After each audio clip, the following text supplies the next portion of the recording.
Epstein probe you are calling for could be a smokescreen to block the release of more files? Is that the case? Well, I don't want to talk about it because fake news like you're a terrible reporter, and fake news like you, they just keep bringing that up to deflect from the tremendous success of the Trump administration. So a guy like Massey, his poll numbers are showing he's at 6% approval rating right now. And we call him Rand Paul Jr. because he never votes for the Republican Party. So they're using Jeffrey Epstein as a deflection from the tremendous success that we're having as a party. Mr. President, Venezuela, you said they want to talk. You said Venezuela wants to talk. What does that mean? Venezuela would like to talk. What does it mean? You tell me. I don't know. You want to talk to them? I talk to anybody. I talk to you, right? I talk to anybody. We'll see what happens. Her life could be at danger because of the rhetoric. Her life is in danger? Who's that? Marjorie Taylor Greene, she says. Marjorie Taylor Greene. I don't think her life is in danger. Frankly, I don't think anybody cares about her. Okay, what about you?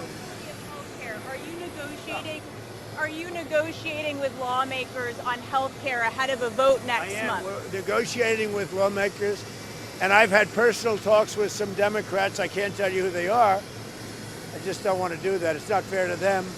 About paying large amounts of dollars back to the people. You know, this was my idea. It came up during that.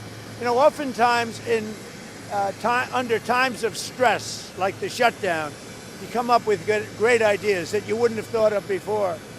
The insurance companies are making a fortune. Their stock is up over 1,000% over a short period of time.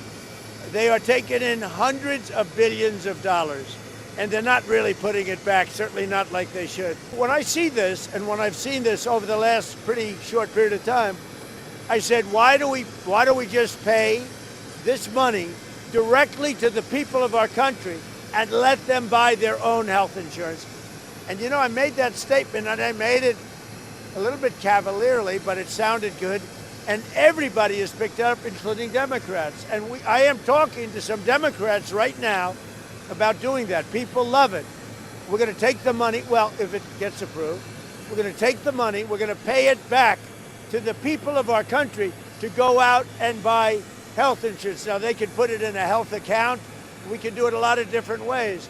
But they buy their own health insurance. They can negotiate price. And it's going to be locked, so they can't go out and buy a Cadillac. They can go out and buy health insurance. Mr.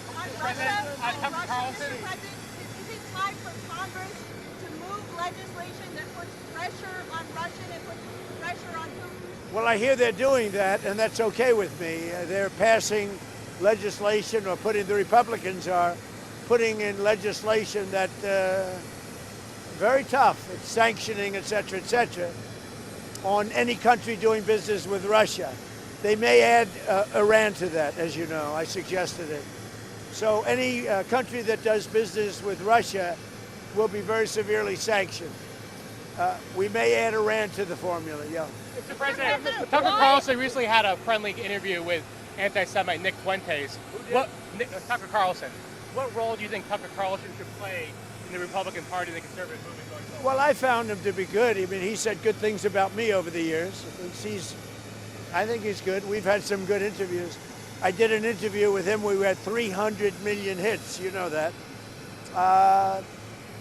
Look, I can't tell him. Will you let me finish my statement? You are the worst. You're with Bloomberg, right? You are the worst. I don't know why they even have you. We've had some great interviews with Tucker Carlson, but you can't tell him who to interview. I mean, if he wants to interview Nick Fuentes, I don't know much about him, but if he wants to do it, get the word out. Let him, people have to decide. Ultimately, people have to decide. The mayor of New York, I will say, would like to meet with us, and we'll work something out. But he would like to come to Washington and meet, and we'll work something out. We want to see everything work out well for New York. You yourself had dinner with Nick Fuentes at Mar-a-Lago a few years ago. What role should he play in the conservative movement? Well, I didn't know he was coming, and he was with, as you know, somebody, Kanye. And Kanye asked if he could have dinner, and he brought Nick. I didn't know Nick at the time. And he did. He came, and along with a few other people. He brought a few people with him. Meeting people, talking to people, like for somebody like Tucker, that's what they do. You know, people are controversial. Some are, some aren't. I'm not controversial, so I like it that way. Okay. On Venezuela, are you discussing options with Congress? Are you going to Congress to discuss potential options you're considering? We like to keep Congress involved. I mean, we're stopping drug dealers and drugs from coming into our country. And I actually told Marco and some of the people, our Secretary of State is doing a great job, by the way. I said, go to Congress and let them know we're not letting drugs come through Mexico. We're not letting them come through Venezuela. And let Congress know about it. We don't have to get their approval, but I think letting them know is good. The only thing I don't want them to do is leak information that's very important and confidential and may put our military at risk, or whoever is doing, you know, CIA, military, etc. But I did say, I said, go and see Congress, see the representatives that we're supposed to be seeing, and be open about it.